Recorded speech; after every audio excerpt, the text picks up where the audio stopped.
Well, hey, my name's Curt, and we are so excited you're tuning in with us today as we continue the series Starting Over. And today, we're going to be talking about the blame game because let's be honest, we've all been on both sides of the blame game, and the one thing we know is that no one has ever blamed their way to a better future. So, I hope you'll stick around. Now, before we get to that, we would love to connect with you, and the best way to do that is to simply scan the QR code, fill out the form next to the stream or the QR code, take a moment, tell us about yourself, and if it's your first time with us, we would love to send you a gift this week in the mail just for joining us because we think checking out church for the first time is kind of a big deal, so we're glad you're here. All right, lots of ways to connect around here, whether you're new, whether you've been around for a while, maybe you're looking for some new connections, some new purpose, or just looking for some opportunities to have some fun. We've got all that coming your way. In fact, March Madness is here. And Crosspoint, we're getting ready here to have all the madness kind of flowing through this place. And there's two different ways that we want to invite you to participate. In fact, first is doing some good with your brackets. Crosspoint Student Ministries is sponsoring the 2024 March Madness Bracket Challenge, and this is a chance for you to do good, to have some fun, to win some prizes. All the proceeds are going to help our students attend the International Youth Convention of the Church of God later this summer in Orlando, Florida, so check that out. And then on Thursday, March 21st, we want to invite you to the March Madness viewing party right here at the Crosspoint campus in the Commons. There's going to be free Ale Emporium appetizers all day long, games on the screens, and of course, some fellow fans to celebrate this great day. Now, for those of you tuning in online, this is one of those moments we would love to hang out with you. So we'd love for you to join us for part of the day, all day, hang out, watch some basketball, work, or just watch, meet some people. And if you want to hang around for the Thursday evening early weekend service, we'll cap it off with a March Madness after party, and it's all happening right here at the Crosspoint campus. Now, Easter. Let's talk Easter. Easter's coming to Crosspoint. It's actually coming to the whole world. Here at Crosspoint, March 28th and 31st. And as always, there's lots of ways to connect with Easter here at Crosspoint, including the Thursday early weekend service. That'll be our first of 3 services, plus our 2 Sunday morning services on March 31st. And we'll be online all day Sunday and throughout the week. So make your plans now. Think about who you want to invite to come sit with you or perhaps to come watch with you for Easter at Crosspoint. Now, speaking of Easter, one more thing. One of the things that makes Easter at Crosspoint so amazing is ordinary people like you. You know, all the things that happen around here, it happens through ordinary, normal heroes, serving coffee, welcoming people at the front doors, being game changers in our kids' environments, maybe leading a small group of kids in our preschool environment, elementary environment. And so this is one of the chances for you to be a hand raiser. And so if you'd like to join a heroic team of big-hearted volunteers and make some good things happen for other people this Easter, let us know, and we will be in touch with you. All right, we have a great service for you today. And to get things started, we got a great song from the band Imagine Dragons that reminds us that even when things don't turn out the way that we want, God can use those things to point us toward a better future. So here's Brad and the Crosspoint Band with the song Thunder. Just a young gun with a quick fuse. I was uptight, wanna let loose. I was dreaming of bigger things and wanna leave my old life behind. Not a yes sir, not a follower. Fit the box, fit the mold, have a seat in the foyer. Take a number. I was lightning, but for the thunder.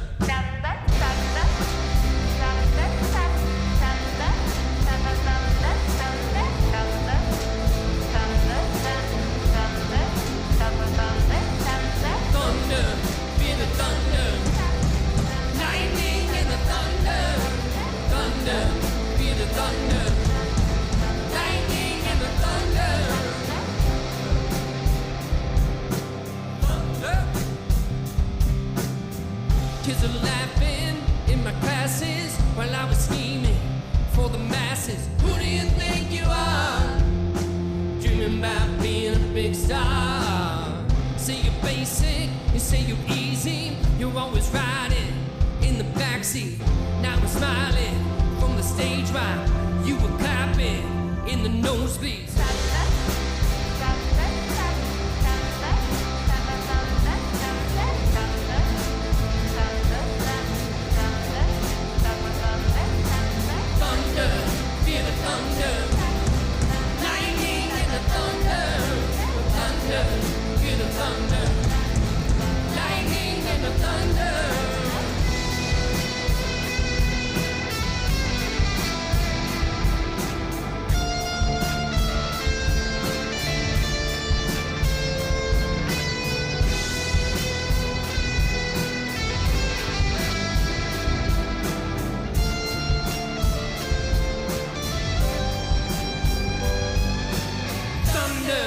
feel the thunder, lightning and the thunder. Thunder, feel the thunder, lightning and the thunder. Thunder, feel the thunder, lightning and the thunder. Thunder, feel the thunder, lightning and the thunder. Thunder, feel the thunder, lightning and the thunder.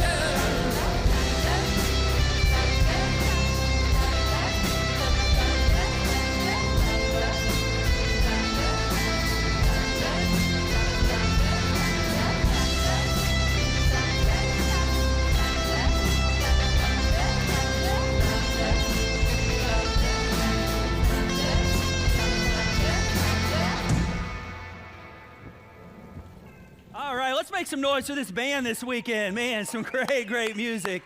Hey, go ahead and grab a seat, man. Welcome to Cross Points. Good to have you with us today. My name's Curt, and let's make some noise for those joining us online this weekend. So excited to have you join us across our city, our state, our nation, even our world. And if you're here for the first time with us, whether online, in the room, we're excited to have you with us this weekend. We're in week 3 of a series called Starting Over.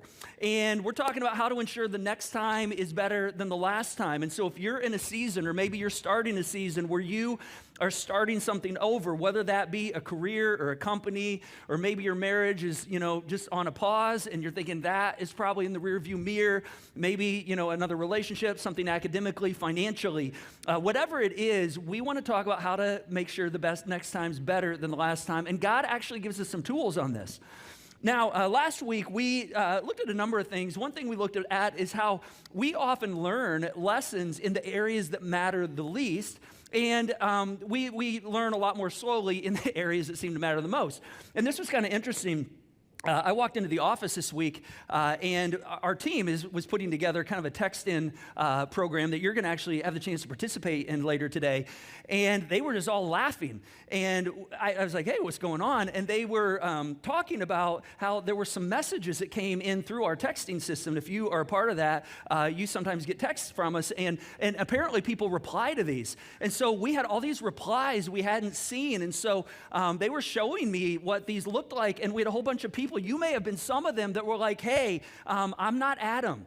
And somebody else was like, who's Adam? I mean, it was like countless, like numerous, all the way from students to, people who were like older. And we were like, what in the world is going on? Like, do we have data that's backwards? And then we started going back and looking at the dates, and we went back to see what we sent on that day. And here was the text that we sent. We said, hey, Merry Christmas, Adam.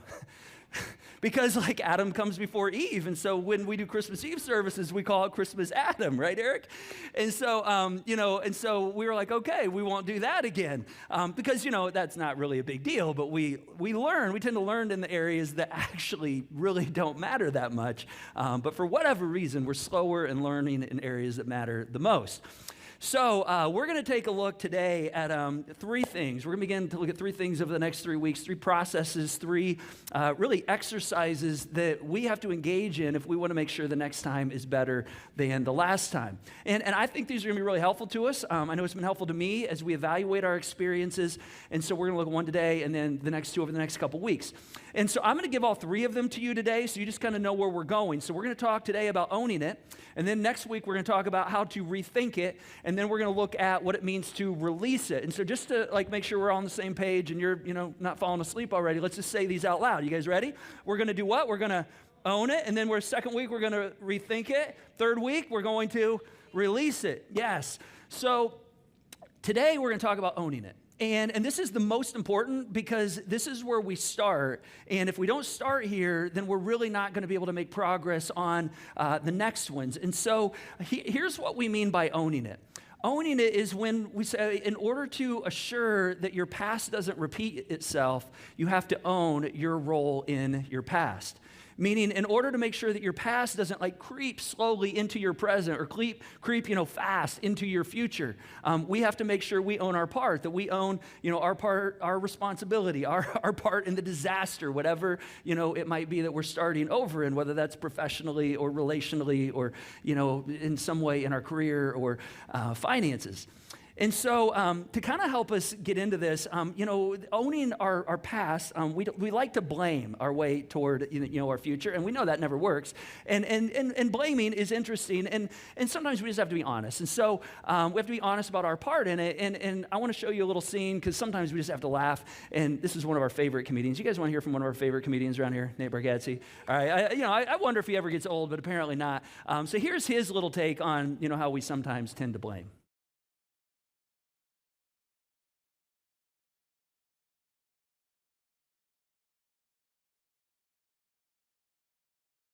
Come on, we want to blame everything else, right? Sometimes we don't want to actually acknowledge the obvious. And, it's easier to blame. It's easier to say, oh, it wasn't my fault. I mean, I didn't know that, he had a gambling problem. I didn't know that, he was into sports betting. I didn't know that, she had this habit. I mean, nobody told me this. I mean, it's not my fault. I mean, the teacher, he just had it out for me, since the beginning. And so, we just have this tendency to look outward, and the reason we don't pause and kind of look at our role in the past, in our own history, is there's something in you, there's something in me that honestly, we just want to tell a better story, right? We don't want to tell the story that, it is like, okay, well, honestly, I just kind of screwed up. I mean, that's just not a very fun story. It's not a very sexy story. Nobody really wants to hear that story, right? And so we want to tell the story of like how unfair they were. Can you believe what they did to me? Can you believe, how dishonest they were? And so the big idea that we really have to, unpack if we want to move forward and make the next time better is that we have to understand that you can't blame your way into a better future. And our best bet for a more successful future is actually to own our piece in our past.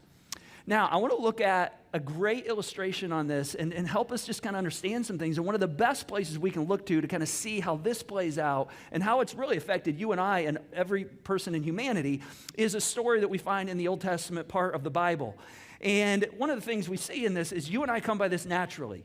All right, and so if you're a citizen in the human race, which we all are, then it's in you to just naturally blame people and to blame circumstances and to ignore our part in our past. And the reason I think that we're so good at this is because we're related to two biblical characters by the name of Adam and Eve. And so, look at that. Some props to our graphics team right there. Great little scene, Adam and Eve. Adam and Eve, they actually, we get a picture of like our history in their story. And so I want to tell you a bit about this. And if you grew up in church, you probably know the story of Adam and Eve, and you're probably like, hey, I'm cool with that. I believe it. I understand. I don't have any problem with it. If you didn't grow up in church, or if you had a history or English class like I did, and it was kind of like taught like this is actually just mythic, a myth, and it's literature that isn't really accurate, but it's a great story, then you might struggle a bit with this story. Or if you did grow up in church, but you grew up in a system that was pretty narrow in terms of science and God and, young creationist, mentality where the earth's only 5,000 or 6,000 years old. And you're like, yeah, but what about science? I mean, science tells us otherwise. I got to check my brain at the door if I'm going to believe that. You probably struggle a bit with this story, and I totally understand that. I would say that's actually not your fault. I'm sorry that you had that experience. And so here's the amazing thing about this story, though. Whether you think this is a myth or not, I mean, you might be going, gosh, this cool church with like lights and a cool band, and we're going to talk about Adam and Eve, really? Like, haven't we moved past them? You don't have to believe this story. It's just that there are incredible insights in this ancient literature on human nature. And again, whether you think it's inspired by God or not, or you think it's just a myth that is kind of describing the way that perhaps creation came about, either way, this story is pretty incredible. And so I want us to kind of take a look at it and see what we learn about ourselves from this little section in the first book in the Bible called Genesis. And so we're going to hit a couple big pieces, and then we're going to get to the main part that I want us to look at today. So here's what it says, Genesis 1:27. It says, so God created mankind in his own image. And man, that first phrase is just loaded with all kinds of stuff right there. There's a lot packed into that. In the image of God, he created them, male and female, he created them. Now, we just have to remember right here that this was back in the day where everything in the world was exactly the way God wanted it.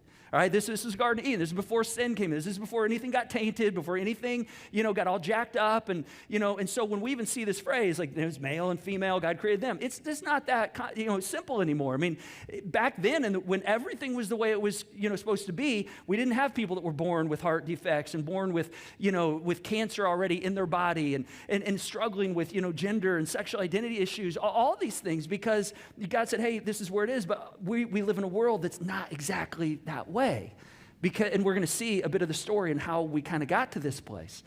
And so he goes on and he says, God blessed them and he said to them, be fruitful and increase in number. And so I'm sure Adam was kind of like, yeah, but isn't there more than that? I mean, aren't we supposed to do more? He's like, oh, what about the 10 Commandments? And God's like, well, listen, that's going to come like hundreds of years from now. Don't worry about it. Just run around, have babies, enjoy yourself, get naked, enjoy. Like just, reproduce, multiply, have fun. Didn't exactly go that way in God's words, but that's kind of the general, summary of it right there. And so here's what's fascinating, though, about this little moment right here in the Garden of Eden. There was only one rule in the garden. And I don't, you couldn't have made this up. This is just the way it kind of started right here. God said, hey, you see that tree over there? And Adam and Eve were like, yeah, we see the tree. And he's like, all right, here's the one thing. Just don't eat any fruit from that tree. That's it. I mean, you can eat anything else you want to eat. You can do whatever you want to do, run around, reproduce, have fun, multiply, build a family, take this place somewhere, steer it, cultivate the garden. But just one rule. And the one rule kind of identifies that God as the leader, I'm going to establish kind of the way things work because he's like, I created everything and I know the way it's supposed to go. And it's not a hard rule, just don't eat from the one tree. And of course, they did exactly what we do and what we did when we were kids. They gravitated to the one thing, the two things, that God said, hey, don't do this. We just have a tendency to gravitate to that. And so here's what I think is just so crazy about this story is that in the beginning, when God had everything exactly the way he wanted it, he only needed one rule. And there wasn't any need for anything else. And he's like, all right, this is it. And they're like, okay, we're going to do that because, you seem to understand the way things are to work, so we'll follow that. And God's like, great, if that's how it's going to be, this is all that you need to worry about. And then, before long, Adam and Eve broke the one rule. And here's basically what God said about that. He said, basically, when they broke that one rule, then everything got messed up. You got messed up. I got messed up. I mean, all humankind is on the downline of that moment. I mean, this is the moment when sin or when the world all of a sudden isn't the way that God designed it to be. And from that day forward, we're on the downline of that. Now, I know you may not believe that whole story, or you may struggle to say, I don't know if I really believe in sin, but let's be honest. I mean, we all, I think, can admit that, like, hey, we miss the mark at times. I mean, even if you don't like the word sin, I mean, sin literally means that I'm just missing the mark of, like, God's best design for my life. And if that's offensive, let me just remind you, like, we miss our own marks all the time, right? So, like, we can't even keep our own rules. Like, we say, hey, I'm going to work out 3 times this week, and we don't. We're like, yeah, man, I'm going to sleep in today. Or I'm going to eat healthy all week long, and then we end up ordering something very unhealthy. Or we say, man, I'm just not going to say any more unkind things to people. I mean, we grieve over the things we say. We're like, I am so sorry. I didn't mean to hurt you that way. And then we go and do it again. And so, I mean, we break our own rules. And so, I mean, we don't need, like, the creator of the universe to remind us that there's something wrong with us. There's something wrong with you or with me. We just naturally don't always do what we think and we know we should do. And God calls it sin. So you can call it whatever you want, but, it's this idea of missing the mark. So when Adam and Eve, when they commit this first sin, according to, Christian theology and understanding of God, that's what theology is, understanding God and humankind, then this is where we find out kind of where we all got messed up. And here's what happens next. It says, then the man and his wife heard the sound of the Lord God as he was walking in the garden in the cool of the day. And here's what they did. It says that they hid from the Lord God among the trees in the garden. And so here's what this ancient writing tells us right here, that when we do something wrong, well, our natural tendency is to hide. It says that's what we do. We hide. We hide from ourselves. We hide from other people. We feel perhaps guilt and shame, and so we hide. We sometimes hide in the most obvious of places. And then when we get caught, what do? We say, I'm sorry, right? But people don't believe you because you're like, well, I don't know that you really mean it. You just said that because you got caught, because you kind of know what you're doing and you're hiding it and you don't want anybody to see it. But, since you got caught, you're like, okay, I got to confess. I guess I'm sorry. And so here's what God says next. He says, but the Lord God called to the man, and this is so big right here. This is such a big moment right here. Perhaps this is even the reason that you're here today, or the reason you're tuning in online. You might be like, I don't know really what's here for me. For some reason, I'm here. Maybe this is the one part and everything else is irrelevant to you. Understand that when Adam and Eve screwed up, God went looking for them. When Adam and Eve screwed up, and it was a pretty big thing. I mean, it was a big thing that affected all of our lives. When Adam and Eve screwed up, God went looking for them. God went looking for Adam and Eve, and guess what? God comes looking for you, and he comes looking for me. And he's not looking for us in those moments to like put us over his knee and like punish us. No, he actually comes looking for us because he loves us, and his heart is breaking. He's like, oh my gosh, what can I do to help right here? And the further you go into the story, you begin to see this is kind of the posture of God when all of a sudden things begin going not the way that God designed them to go. The writer goes on and says, but the Lord God called to the man and said, where are you? This is where he's like, hey, I'm looking for you. Where are you? And he knew where he was, but he asked the question anyway. And he answered, he said, I heard you were in the garden and I was afraid. And of course, God's like, whoa, you aren't even supposed to know that. What do you mean afraid? How do you know afraid? Well, I was afraid because I was naked, which meant I knew I had done something wrong and I felt shame, and so I hid. And he said, okay, well, who? Because he knew there was a who. I mean, there was a who that got involved right here. He said, who told you that you were naked? I mean, how did you figure this out? I mean, where did you come across shame and guilt? I mean, who told you to feel shame? I mean, I haven't even introduced that to you. How did you figure this out? And then he asked the question, have you eaten from the tree that I commanded you not to eat from? And, Adam, in that moment, I mean, he's like, yes, I did. I take full responsibility. I mean, yes, listen, bring to me, do with me as you will. Leave Eve out of it. She had nothing to do with this at all right? That's what that's actually what he was supposed to say. He didn't say that at all, right? That would have been the right answer right there. The crazy thing in the story is Adam, the very first two people in humankind, as soon as they found out, oh my gosh, we missed the mark, we sinned, we actually stepped outside the way God designed us to live, the very first thing they do is they blame somebody. It's the first thing you do. It's the first thing I tend to do. When we get caught, we blame. So here's actually what really happened. It says the man said, that the woman, God, the woman you put here, I mean, I don't know if I want her. He said, you put her here. I mean, it wasn't my choice. You put her here. She gave me some fruit from the tree, and I ate it. I mean, I probably wouldn't have done this if she wasn't here, but it's her fault. And so, like, why don't you and her go and figure things out and, see who's most responsible? Because between you and her, somebody, put me in this position, and I might, if I just cool off, find it within myself to forgive you later. But somehow, this is your fault. It's not my fault. I mean, it's so fascinating. I mean, Adam's like pointing the fingers, like, hey, you did this. I'm not responsible for this. And it's so interesting because that statement was true to an extent, but it wasn't the whole truth, right? And see, here's what happens when things fall apart for us. We want to tell a story about how things fell apart, but we just don't tell the whole truth, right? We tell like 90% of the truth, and then we begin to think, well, that's actually the whole truth, but we leave out the little part that perhaps is the most important part, which is our role. And here's why this, again, is so important, because, see, when we don't own our part in our history, we actually begin to lay the groundwork for undermining our future. And so we have to own that part. We have to be honest about the whole picture. And so verse 13, it goes on. It says, then the Lord God said to the woman, what is this that you have done? And the woman said, well, it was the serpent. I mean, the serpent deceived me. It was his fault. So, the blame game just keeps shifting right here, right? And again, that's true. Serpent somehow was involved. It's just not the whole story.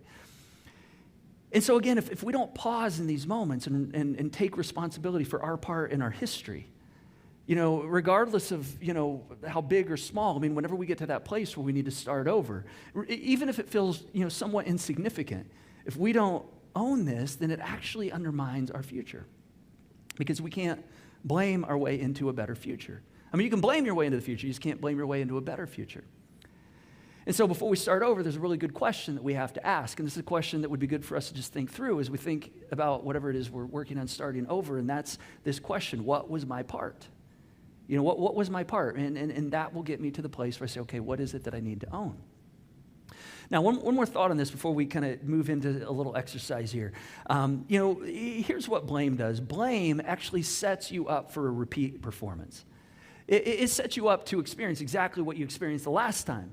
And we've experienced this. You have stories, I have stories. I mean, we can see where we didn't take responsibility. I'm like, yeah, I mean, I didn't own that, and so it happened again. Just because I had experiences we talked about last week doesn't mean I'm going to be better for it, because as long as I'm not owning the experience and it's setting me up, even if it seems like it's not that big a deal, it's actually in the owning our part of the past, it actually drops the temperature in the room. It drops the temperature of your emotions. And when you drop the temperature of your emotions, you gain clarity. And you can't make great decisions when your emotions are really high. I mean, we have to stabilize. We have to create an equilibrium. But when we're blaming, and as long as we're hiding, I mean, our emotions are pretty high because we're like, oh, man, I got to shield this. I got to make sure that it's somebody else's fault. And it's only when we see clearly that we can actually get to the place where we can make better decisions, have fewer regrets, and actually have a better future. Now, Jesus said something about this. He actually said something really profound. One of his most popular, teachings ever was on the side of this mountain. They just called it what it was. They called it the Sermon on the... Yeah, look at you guys. You're sharp. You know what the name of that was. Sermon on the Mount. And if you've read this ever before, if you haven't, it's totally cool. If you have, you probably blew right past this little phrase right here, because if you're not looking for it, you just miss it. Here's one of the things he said. He said, "Blessed are the pure in heart, for they will see God." Blessed are the pure in heart, for they will see God. And what he's saying right here is there's a relationship between purity and clarity. The clearer our mind is, the clearer our heart is, the more clear we can see, the more clear that our decisions are going to be. Now, I want to be really honest real quick and just kind of point out something that's somewhat tangential right here. He's not talking, if you grew up in the purity culture, the 80s, 90s, the early 2000s, and, this whole, movement with purity rings, and, if you had any kind of sexual thought or curiosity, you're like, oh, that's bad, it's going to taint you for the rest of your life. I am so sorry, because that's not what Jesus is talking about right here, all right? Because many of us, myself included, grew up in a time when it's like we felt so much shame, and oh my gosh, I've ruined my whole life because I had a bad thought, or perhaps even, did something that wasn't the most pure. And so we just carried this shame. And so there's millions of people that are now, young adults and middle-aged adults that are dealing with this. And I just want you to know that's not what Jesus is talking about right here. What Jesus is talking about is the purer your heart, meaning the cleaner your heart, the more well-intentioned your heart, the more work we've done to clean out and understand, okay, what are the things that I've actually contributed to? What's the stuff that I'm hiding? What's the stuff I've never owned up to? What's the stuff I'm afraid to admit? Because if I admit this, and I'm going to be honest, I actually have quite a bit more understanding than you might think on this. If I admit my part, I can't stay mad and enjoy being mad any longer. See, when I admit my part, it actually takes energy out of my story, and I can't be mad at you or at him or her or them, because it takes energy out of the story when I begin to own my part. And the temperature begins to drop, and we begin to see clearly, and that's why Jesus says, "Blessed are the pure in heart, for they will see God." And as long as you're hiding something, there's a sense that we aren't ready to make those decisions. And so, one of the things we have to ask ourselves is there anything I'm hiding? Is there anything I'm choosing to ignore that perhaps has played a little bigger role than I thought?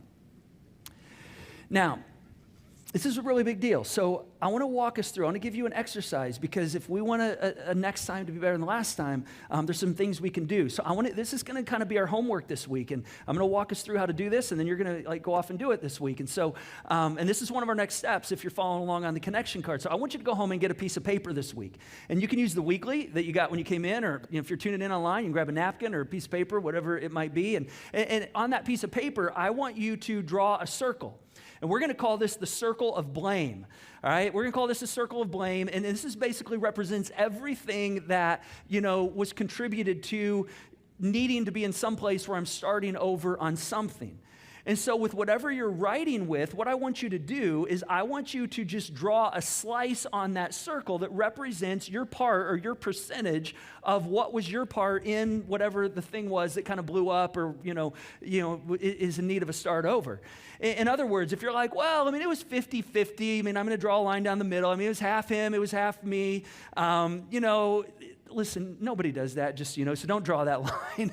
I mean, nobody's like 50-50. There's no story there, right? Like, nobody wants to hear a 50-50 story. You're like, no, I want to hear a better story than that. And let's be honest, most of the time it's not 50-50. So maybe you're like, okay, well, it's 25% me, right? I mean, 75% him, but I mean, I'll own 25%, my boss, 75% him. I mean, my teacher, 75% her. I mean, my company, I mean, they just can't get it together. It's mostly them, so 25%. But again, nobody does that either. You have to be an incredible human being to admit 25% of a role in anything. All right, and so here's how it actually goes. Usually we're like, she was an idiot. I mean, I probably had like a small little sliver. I mean, maybe like 3% was me. But, it was mostly her, right? Or my company, I mean, they're just a bunch of morons. I mean, everybody there, I mean, my integrity, I may have just, had a sliver of lack of integrity in my interactions, but I mean, it's their fault. I mean, so we tend to like say, well, I mean, I just have this little piece right here, right? I mean, that's usually how it goes. But in order to make peace with our past, we have to identify that piece, because even if it's a small piece, what we discover is we start dragging that into our future. And you can't make peace with your past until you own your piece in the past. And so that's why like drawing the circle is such a big deal. And it's kind of cutesy and it's kind of fun, but it's not actually just cute. It's actually really, really transformational. Like you begin to like, draw in and say, okay, what's the piece that I contributed to? And we begin to realize that this actually is a part of what moves us forward. This is the thing that lets us, equips us to actually have a better future. Now, for the last couple minutes, 5 minutes or so, before we wrap up, I want to talk about the little sliver right here, all right? The little sliver that, we're all like, okay, I can own that part of it, right? Maybe it's a bigger sliver, but whatever sliver that is. I want to talk about your part for a moment. Because see, here's the thing. I've heard a lot of stories over the years, and every version of every story, and I've sat with people and cried my eyes out. I've gone home to my wife and been like, gosh, I don't know, Julie, he said and she said, and my heart's just breaking for them. It sucks. I hate this situation for them. And here's something that's so important as we think about our part in the bigger picture of responsibility right here. The more painful their part is, the more energy, all right, the more passion, the more extreme your story is, the less likely you are and I am to claim any even sliver of responsibility in the situation. I've just noticed that, man, when it's a big situation, there's a lot of emotion, and it's a big story, we're just less likely to say, okay, yeah, I mean, they really did screw me over, but I did have a part to play. And regardless of how small it is, we're going to drag that little piece with us into the future if we don't own that piece of our past. So I want to give you a few examples of what I'm talking about right here. And these aren't big deals. I mean, these are like small, and some of these even are emotional. And honestly, some of them are embarrassing. And so that's, I think, sometimes why we don't want to own it, because it's just like, oh gosh, that's embarrassing. And it's one of the reasons we're resistant to just go, okay, yeah, that piece right there, that piece was, that's the part I contributed to. So let me just give you a few of these, and then we're gonna kind of wrap up. I had this feeling something wasn't right. I knew it. I had it in my gut. My friends, told me. They said, "Hey, you need to ask some questions. You need to dig into this a little bit. This doesn't seem right." But I didn't want to ask the question. All right, I had decided ahead of time what I wanted to do. All right, and I got so locked in on him. I got so locked in on her. I got so locked in on having to have that job. I ignored my conscience. I ignored my voice of reason. And yeah, I mean, I can say they contributed to it, but if I'm honest, that's the part that I played. I didn't follow my conscience. I was greedy. I just had to have it. I mean, I saw everybody else. I saw what everybody else had going on. I'm like, man, I want to be in that game. I want to upgrade my car. I need to upscale my house. And the reason, there's lots of reasons. And I can blame the economy. I can blame the fact that I didn't know I was going to lose my job. But the real reason I'm where I'm at is because I looked around at what everybody else was doing and how they seemed to all be getting ahead, and I was jealous. And that's the part that I need to own. I stayed too long. I stayed too long in that relationship because I was afraid I was going to be left all alone. I should have got out. I should have paid attention. I mean, yeah, he did have issues. She did have issues. I didn't realize that when we got involved, but I stayed too long. I mean, I had moments where I could have got out and I should have got out, but I was afraid I was going to be alone, and I stayed too long, and that was my fault because I chose to stay. It was just lust, pure and simple lust. I mean, it's embarrassing. I don't even know what else to say about it. I mean, I'm a grown up. I should have known better. It's not like I'm in puberty and I don't know how to navigate, these things. I mean, but if I'm honest, I knew the right thing to do, but I didn't do it. And yeah, she had issues, and she enticed me. He enticed me. That's their part, but I could have exercised self-control. I could have said no, but I didn't, and so that's my part. I didn't do my best. I didn't do my best. I think my professor had it in for me. It just seemed from the first class, everybody else seemed to be doing fine. I just felt like I was on the bad end of that stick. My boss, the people I work with, I just don't think they ever liked me. But if I'm honest, I goofed around. I didn't show up on time. I didn't follow through. If I'm honest, I didn't do my best. I should have called an Uber. It's true. I can make all the excuses as to why I stayed, why I was there, why I stayed longer than I should have, but the truth is I could have got out, but I didn't, and it's my fault. I've got to own that. I should have said, nah, honey, I'm good. I could have another, but I probably shouldn't. It's like a good country song right there. But I didn't. I could have got out, but I didn't. That's my part. And so we just have to say, okay, what's my piece? Maybe it's not the whole pie, but what's my piece? Because to make peace with your past, to make sure that you don't drag that into the future, we have to own our piece of the past. Sometimes it's embarrassing, it's emotional, even difficult. I'm going to warn you, it's going to take the energy out of your story. Sometimes, when you own it, you do, though, begin to gain clarity because the emotions go down. You begin to go, okay, I'm actually making better decisions for the future.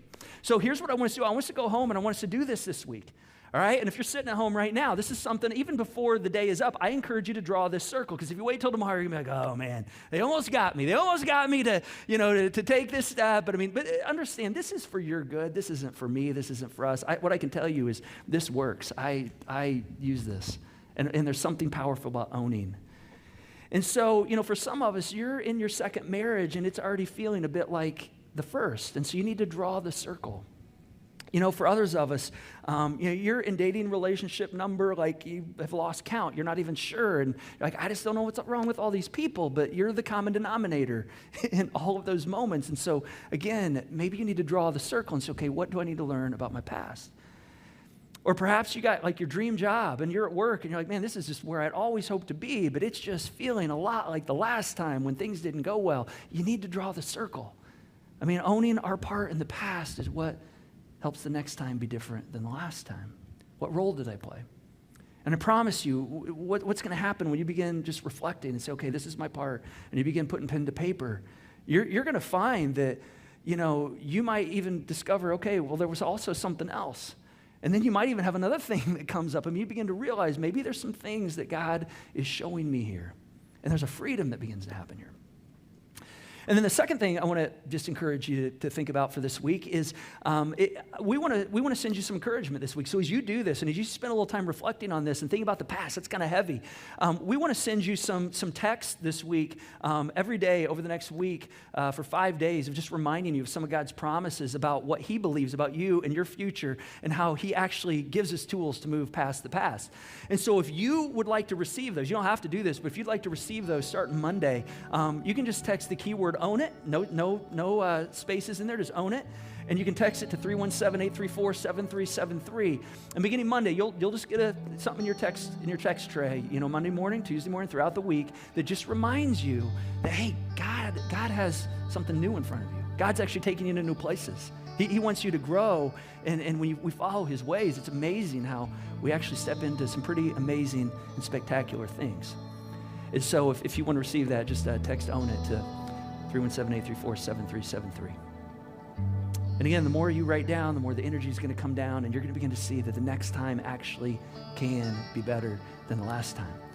But it doesn't happen because we want it. It happens because we work at it and because we take this step. And part of taking the next step is actually owning it. All right, so I'm going to pray for us. I want us to go ahead and stand. We're going to sing a song here, and I want to pray for us first because, man, you have an opportunity right here. In fact, this song talks about how God's way is better. When we begin to say, okay, God, I'm going to follow your way on this. I'm going to break some of my traditions. Maybe you've never owned something fully, and this is the first time you're going to break your patterns and say, okay, I'm going to do something different, and I'm going to create some new traditions. I'm going to break my patterns so I can create perhaps even a better future. And so I want to pray for us toward that end. God, thank you for the chance to talk about relevant things, meaningful things. If we're not in the middle of a start over right now, we have things coming to our mind. If we're in the midst of one right now, we might be just getting some tools right now that we're realizing, gosh, this actually could make a difference. And God, we know that when it's from you, it does, because you understand how we're designed to work and live, and you know what kind of freedom comes when we take steps to owning our past and moving into a new future. And so, God, I just pray that you give us the courage this week to draw a circle, to spend some time reflecting, to invite you in, and to break perhaps some of our patterns that we have experienced in the past of hiding, of maybe, ignoring and allowing ourselves to grow in the midst of this. And God, we know that you want that. And so, God, this is exciting. This is an exciting moment where we get to step into something new. So I just pray that your Spirit would encourage us this week as we do this. Oh, your way is better. Your way is better.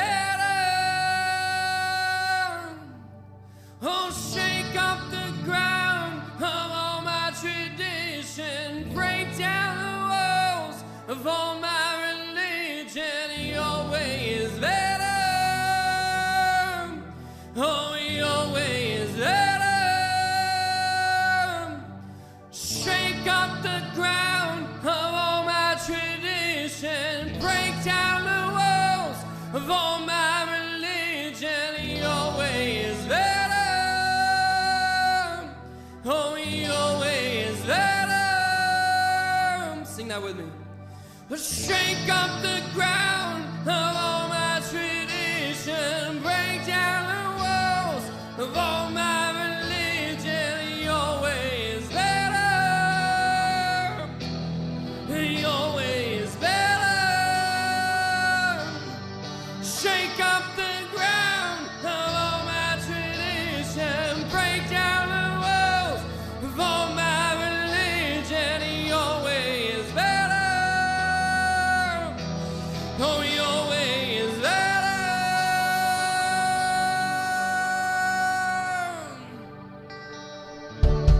Here is where I lay it down, every burden, every crown. This is my surrender. This is my surrender. Here is where I lay it down, every lie and every down. This is my surrender. And I will make room for you to do whatever you want, to do whatever you want to. And I will make room for you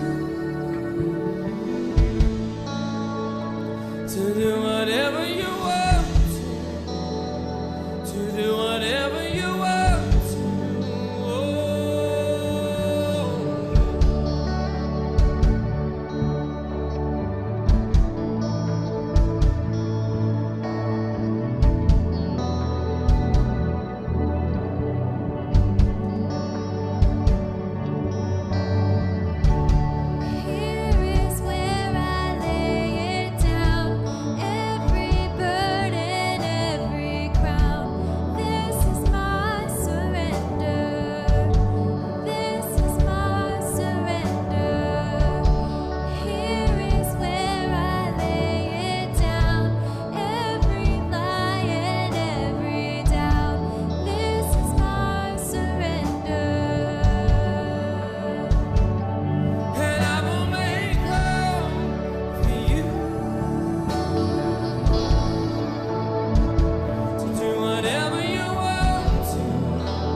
then we'll find you in the end. All the shame and the fear run away when you're here.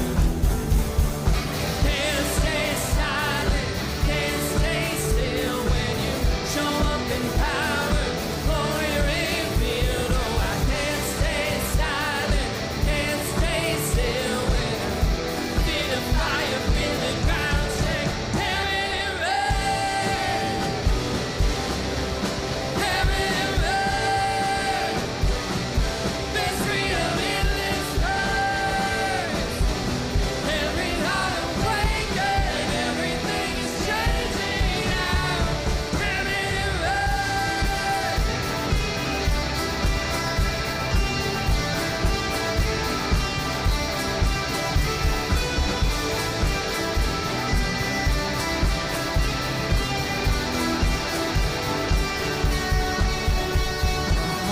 Starts to race, and I can't contain the feeling of joy.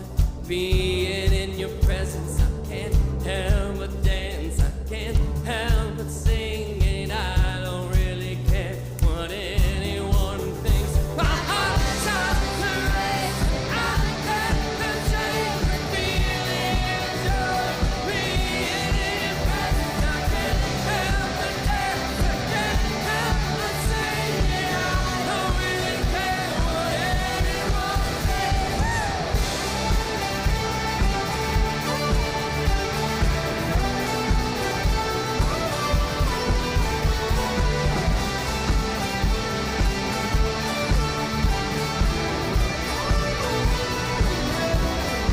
Heaven and earth, heaven and earth. There's freedom in this verse. Every heart awakened, everything is changing now. Heaven and earth, heaven and earth. There's freedom in this verse. Every heart awakened, everything is changing now. Heaven and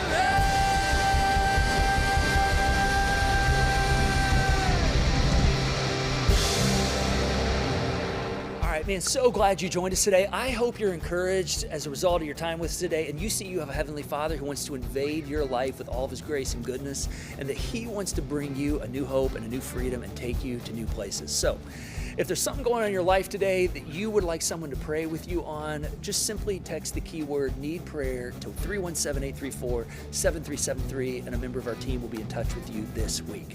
Now, if you're a giver here at Crosspoint, I just want to say thank you. Personally, I want to thank you for your generosity to the Joy Box. And if you're not a giver and you'd like to become one, you can donate through this QR code or through the Give button. And know that all of your gifts are a part of helping people experience all the goodness, all the hope, the fresh starts, the new beginnings, the start over moments that God brings through this place each and every week, including this online broadcast. So I just want to say thank you. Thanks for joining us today. We hope to see you next time for part 4 of Starting Over.